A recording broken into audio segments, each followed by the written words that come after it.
সময়টা ঠিক 21শে আগস্ট। ফেনীর পরশুরাম উপজেলার পানিবন্দী মেয়েকে শ্বশুরবাড়ি থেকে আনতে যাওয়ার পথে পানির তীব্র স্রোতে পানিতে ভেসে যান শাহাবুদ্দিন।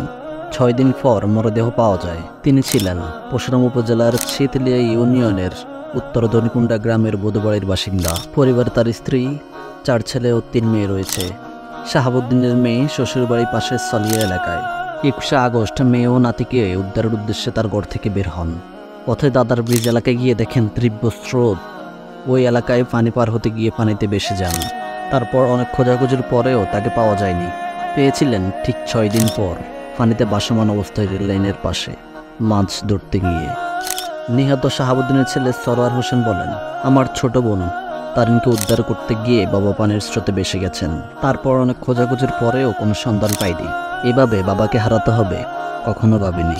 আল্লাহ তাকে জান্নাতুল ফেরদাউস নসিব করুন এবং শহীদি মর্যাদা দান করুন। আমিন।